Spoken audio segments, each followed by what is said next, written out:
Good day. This is Cast Iron ASMR, up in a tree fort with The Hidden Life of Trees, a graphic adaptation of Peter Wollman. His book.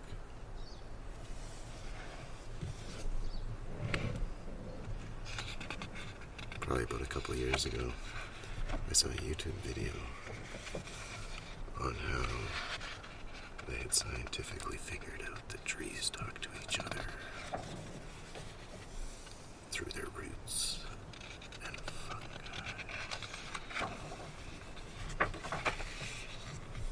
So, it's based on the book by Peter. Adaptation by Fred Bernard, illustrations by and color. They're all illustrated. It's watercolor. It looks like it's the watercolor. It's and translated by David Warner. It's from the David Suzuki Institute. This fellow Peter is German.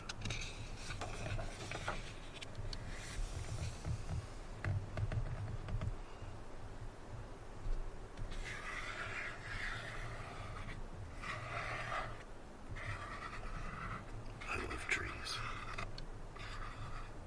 I'm a tree hugger. I literally hug trees.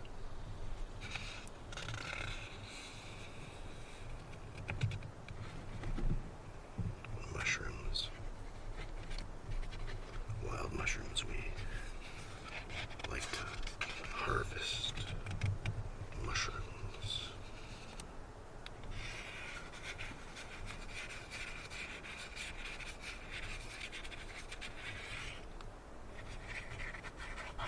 The illustrations in this book are gorgeous.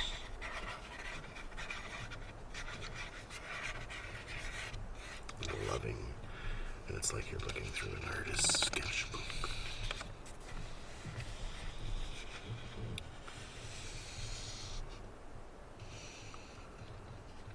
A few months back, I watched a documentary of the hidden life of trees. And it was neat to see Peter, like, on film, because I actually haven't finished reading this. There I am, that's how far I got. And I've had it for quite some time, but I got some sap on my hand, and now it's on my book. You know what, it's probably coming from over here. That's unfortunate. I have a tip, though, if you have sap on your hands or anywhere, if you can see it, because it doesn't come off with regular soap, but if you use hand sanitizer, it does work. Holy smokes, what is that?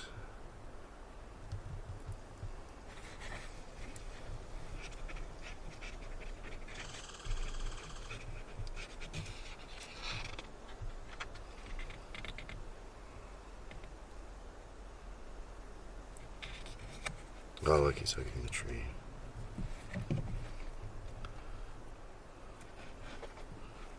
The heart. He worked in the forest industry, because he wanted to be out in the trees. Kid. And he's the one, this guy here is the one who, nobody cares, nobody cares about trees. Some people care about trees, but he figured it all out. What's going on? The best way to use trees, harvest them. He's not against, beautiful products of wood.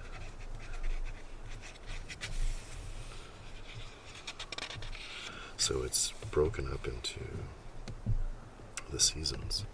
Here we have spring, and how the trees are affected. This is him back in his childhood. Germany. He didn't live where there was a lot of trees. He was in the city, but oh, he loved the parks, the trees.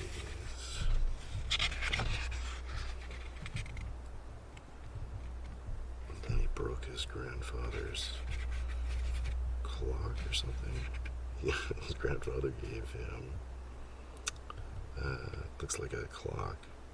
And he wanted to know how it works, so he took it apart, but then he couldn't put it back together. I was devastated, and I can still remember how mad my grandpa was.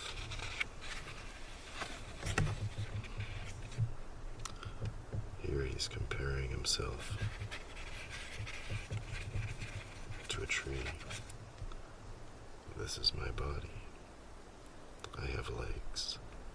Wait, I have legs, arms, and a head. I'm 6 feet, inches tall. Trees have bodies too. We call them trunks. They have roots for legs and branches for arms. And their heads are called crowns. Foliage. I like the word foliage. So this is the crown, twig, the limbs. So here he's saying, like me, they're made mostly of water. The trees are made of water, just like humans. The roots are their feet. Oh, and here's the mushrooms. And this is the big thing. They connect to the roots. Then, you see 1, 2 mushrooms. They're all connected. It's all one giant living organism. Fungi. And so it connects all the trees together like some kind of interconnected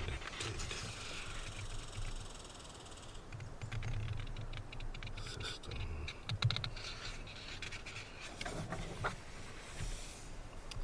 And he's talking about as a kid watching the moon landing. Oh wait, was it the moon landing or just when they put a... Yeah, I think the moon landing.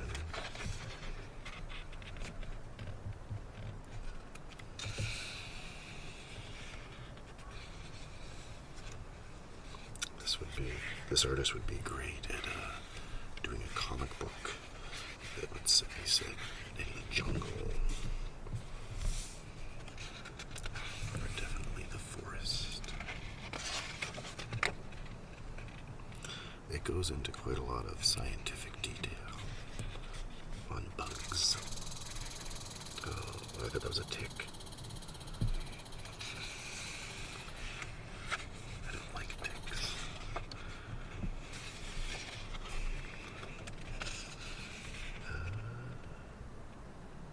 Catching stuff, putting it in jars.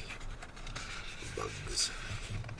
You take a nail and a hammer and you put in a few holes so they can breathe. I used to do that. And there's a bunch of woodland plants.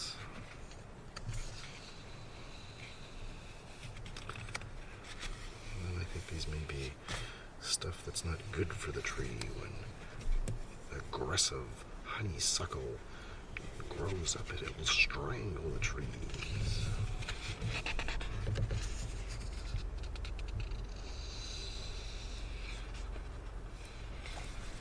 Photosynthesis.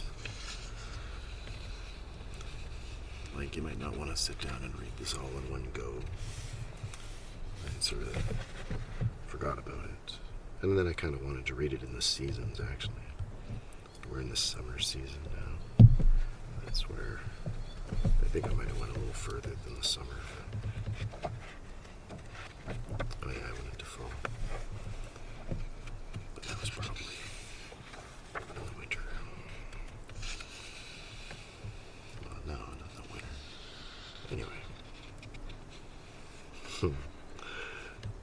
wonder if this guy gets a kick out of this book.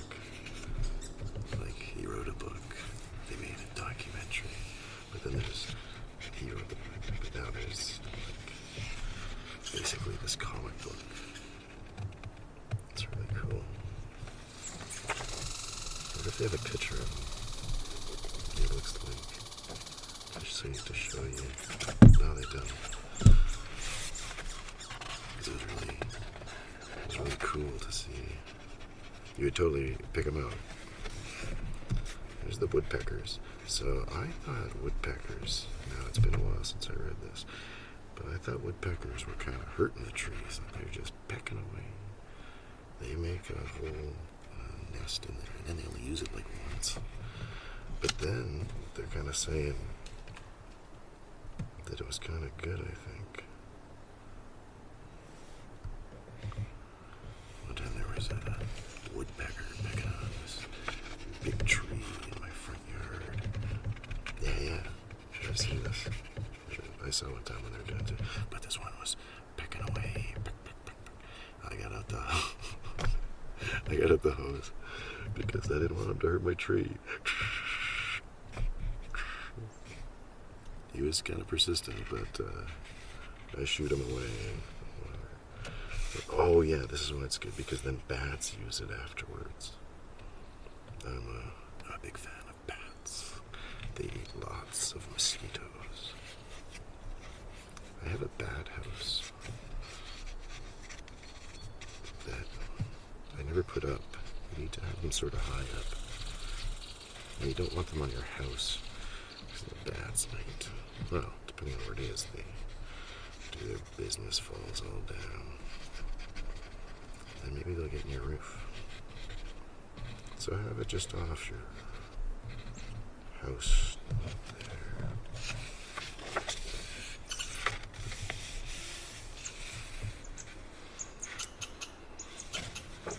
And now it's summertime. Look at this tree.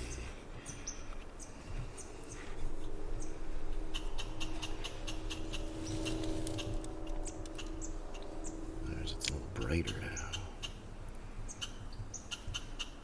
I recently saw a tree like this on my summer trip. And there was grass in a field. Just this one beautiful large tree. And I was going to say I ran towards it. I didn't run because I just was walking through the like higher than knee grass. And hay kind of, and there were bees buzzing, and you could watch them dodge all through, and there were so many grasshoppers.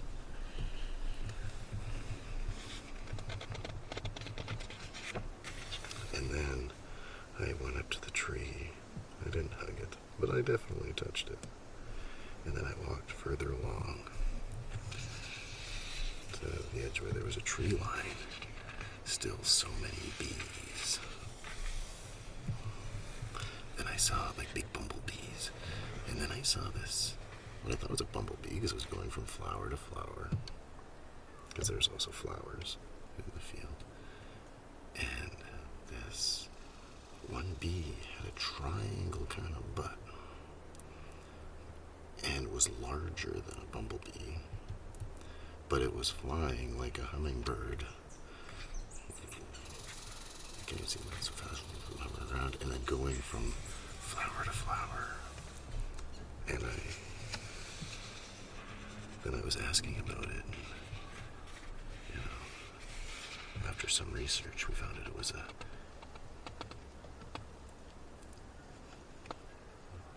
moth. What? A hummingbird moth? A humming moth?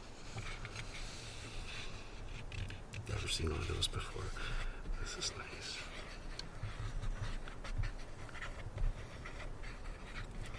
Climbing trees.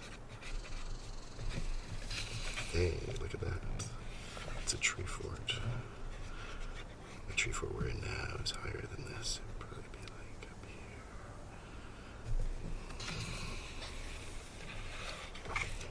Walking with this dog.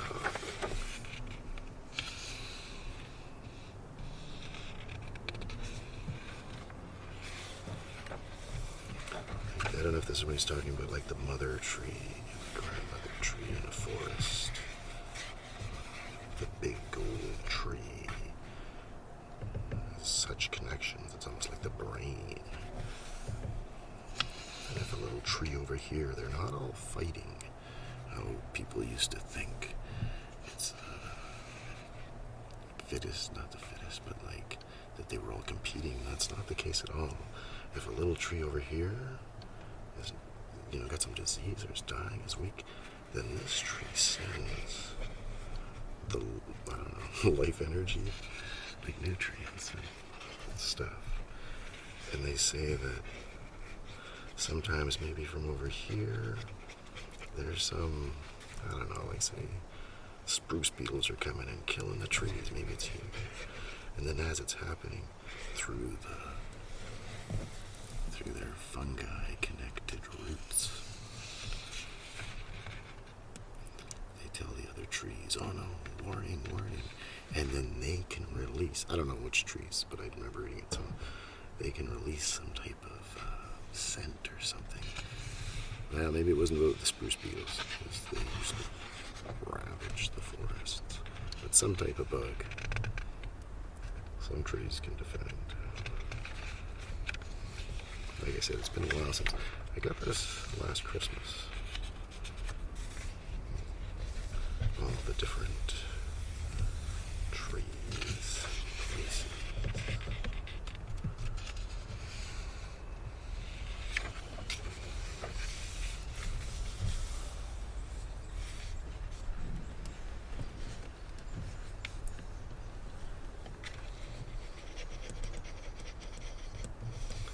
When I saw the beavers return, it reminded me of the adventure books by Jack London, Carl May, and James Fenimore Cooper that were set in the American Old West.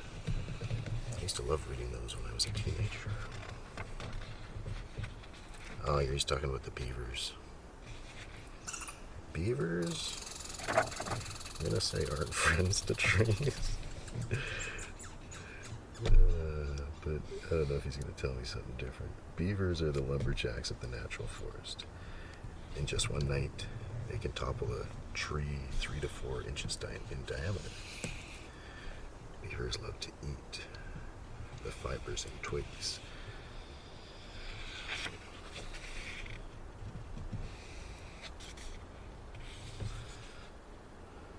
They gotta keep, it's not an urban legend, I'm pretty sure.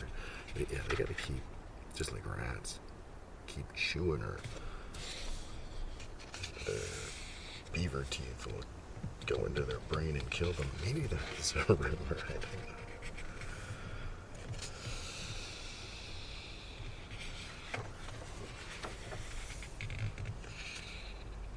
It's just a beautiful, beautiful book. Oh, this forest looks a little bit spooky at night.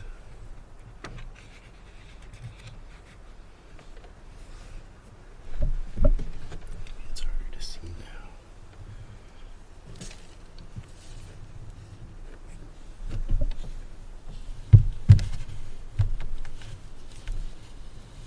I don't know.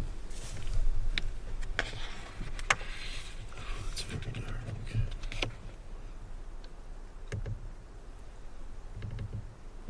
There's an animal. There's an animal in there. Beware of the bull.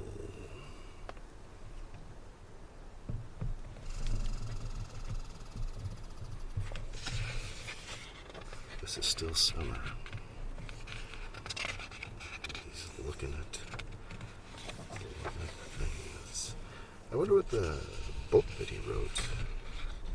It's got to be different than this. Like this is. Well, it must be similar, but you'd think a book would, well, depending on how big the book is, it would be thicker. Yeah, these are the wild pigs.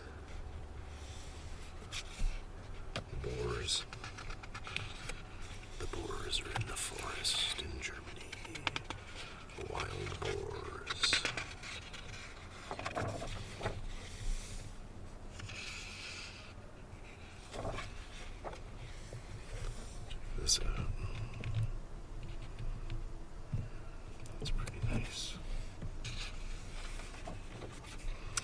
part might make you a little bit sad. It's about urban trees. I learned a thing or two about these urban trees. I was in some urban locations this summer, and I had to console one of the trees. Oh, they were just putting it into like this. I don't want to go into the graphic detail, but urban trees aren't happy.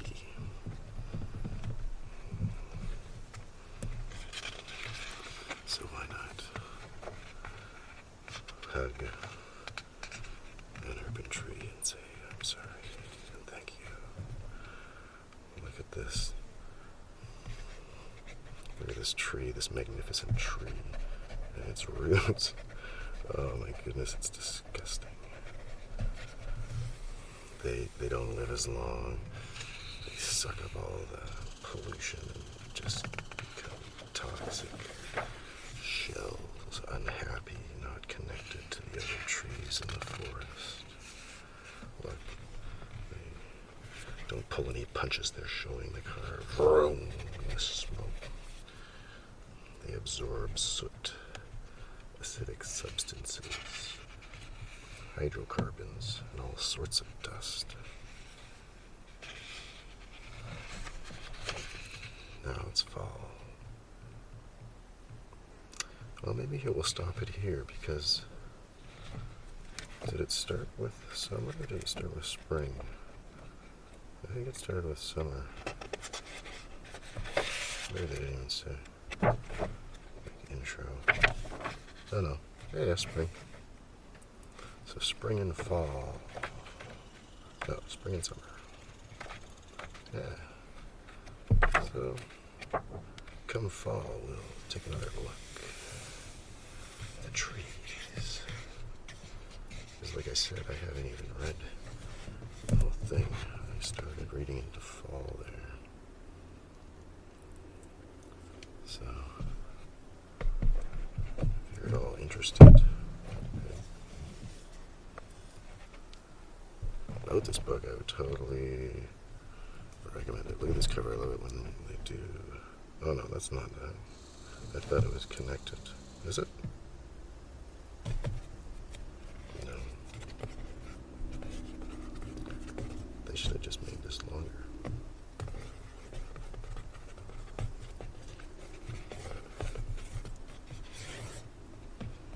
So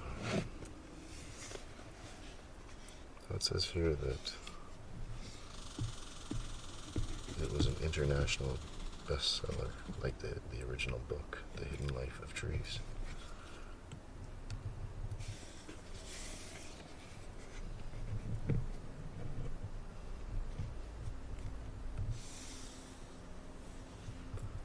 Thanks for joining me, and good day.